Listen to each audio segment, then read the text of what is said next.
highest Comdex index, I wouldn't buy from. There's several questions that we have about, I'm just going to combine them about VA benefits. We run into this an awful lot. Let's talk about, let's see, my mother's at an assisted living and gets Social Security, very little in savings. Are VA benefits taxable? And then what are the guidelines for applying for VA assistance? The VA, I'll refer to it in kind of an enveloping term, the VA pension is available to veterans or their surviving spouses who served at least 90 days, one of which was during a wartime period, and the VA publishes what their definitions of wartime periods are on their website, who are disabled and who meet the financial requirements. The highest level is called aid and attendance. You might have heard that before. To qualify for aid and attendance, the veteran or the surviving spouse of the veteran is deceased must require attendance with at least 2 fundamental activities of daily living. I'm talking things like walking, getting out of bed, bathing. The financial requirements, basically the veteran or surviving spouse's income must be either entirely or almost entirely depleted by their health care costs. So if you have someone in assisted living, that's a pretty common scenario. You've got $3,000, $4,000, $5,000 in medical costs that counts as a medical cost, then they'll meet that income requirement. The resource requirements, unlike Medicaid, where I can say it's $2,000 or $117,000, there's no set resource limit. $80,000 is sometimes tossed around as an upper limit. The only thing they don't count is the house. So the IRA exclusion does not apply.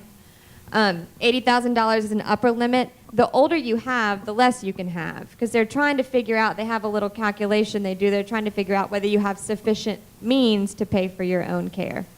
So a 97-year-old with $30,000 may not qualify, where a 70-year-old does.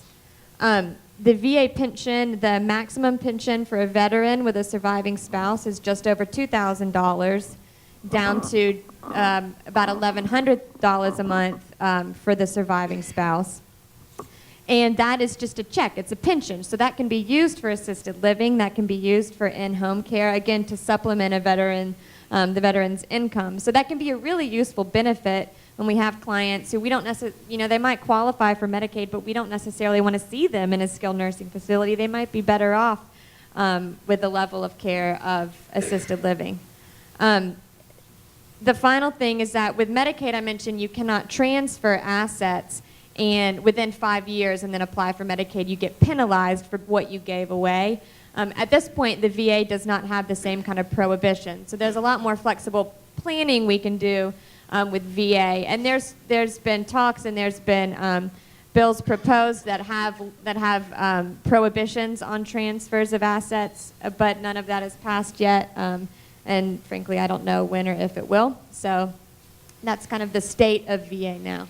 And the other part of this question was about, it says my mom doesn't need to, she was told she doesn't need to pay taxes anymore, and she does get VA benefits. And that is likely just due to her overall tax bracket. If your tax bracket is low enough, you can have a couple different income sources, but if your overall adjusted gross income is under a certain level, you're not going to be paying taxes anyway. And that's probably a big part of that.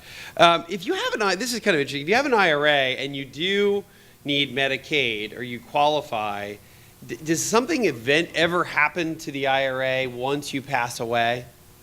Yes, that's a very important point. Georgia has to implement a federal program called estate recovery. Estate recovery is where the state pays itself back for whatever funds it expended on you while you were in the nursing home on Medicaid. So let's say you were in the nursing home on Medicaid for a few years. Medicaid spent $150,000. Then when you pass away, the state files a claim against your estate, which would generally consist of your home and maybe your IRA, because that's basically all you're allowed to keep. There's not much planning that we can do when there's just one spouse left. When there are 2 spouses left, if we can, if dad is in the nursing home, we try to title all the assets in mom's name so that dad doesn't have an estate when he dies.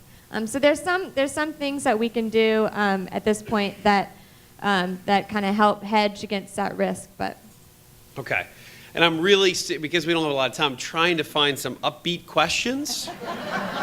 It's not going very well. And in fact, I keep burying the really sad ones at the bottom, so forgive me. And I want to get these answered. So here's one on a lighter note.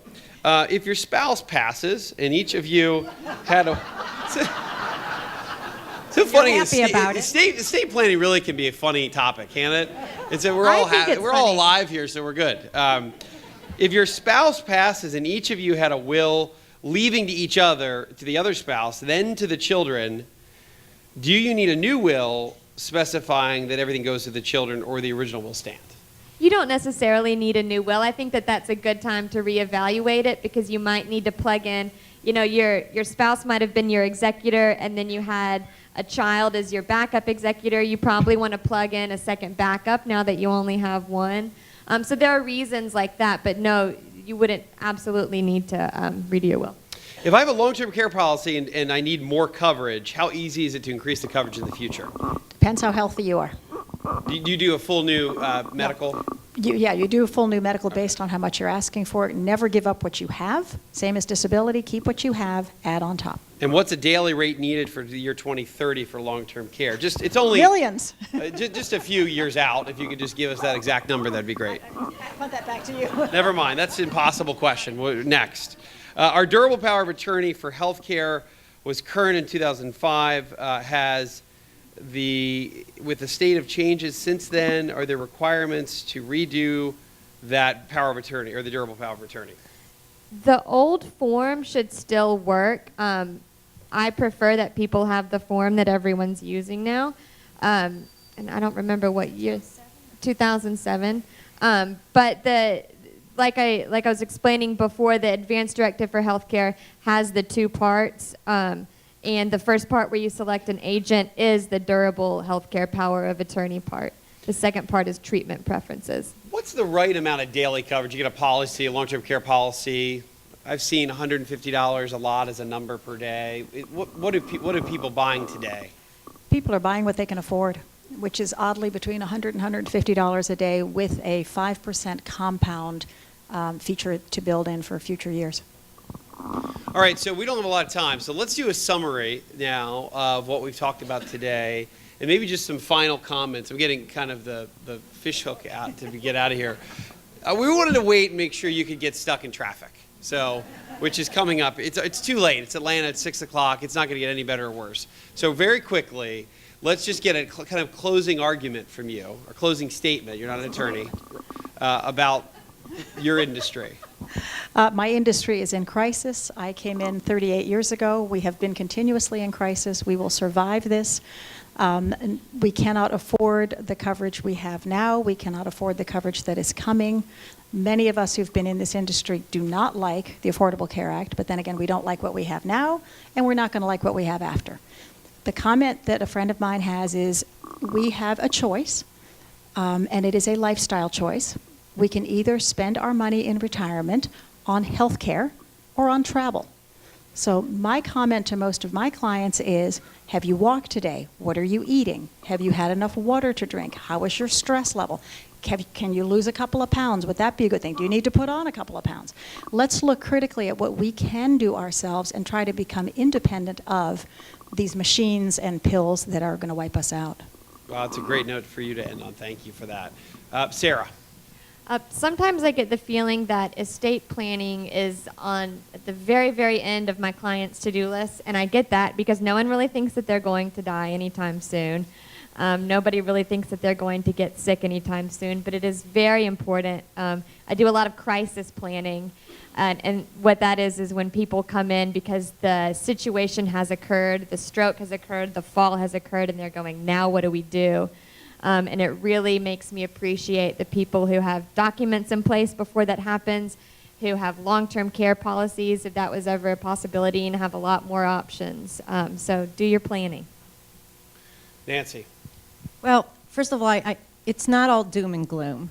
And by the way, for an estate planning attorney, Sarah doesn't look like a Grim Reaper, does she? No, It's no. Okay. I think it's fantastic that we've come here today and had this, starting this conversation. I'm trying to decide if I should leave with a joke. Do it. Do it. But usually I know my audience. By the end of the day, I have a better feel for it. And so please forgive me if you really don't like this joke.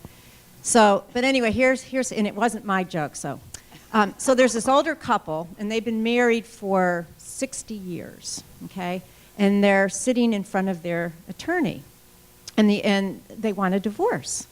And the attorney looks at them and says, "I don't get this. You've been married for 60 years. Why do you want a divorce now?"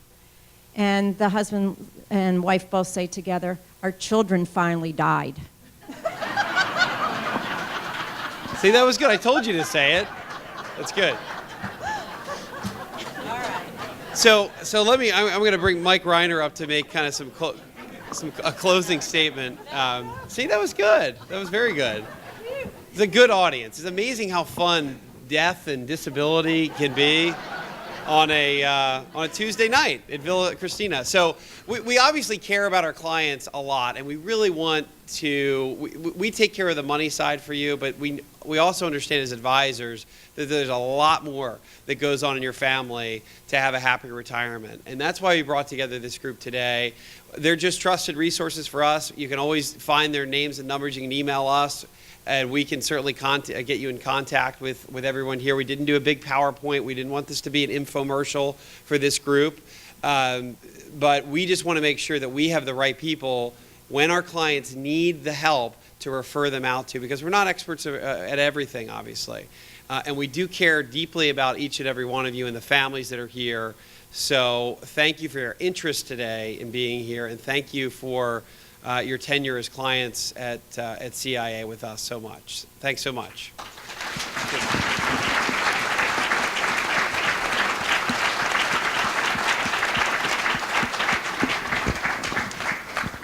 I won't do this too often, but let's give Wes another round of applause.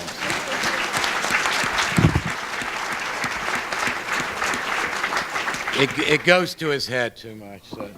Ladies, thank you very much. We appreciate it.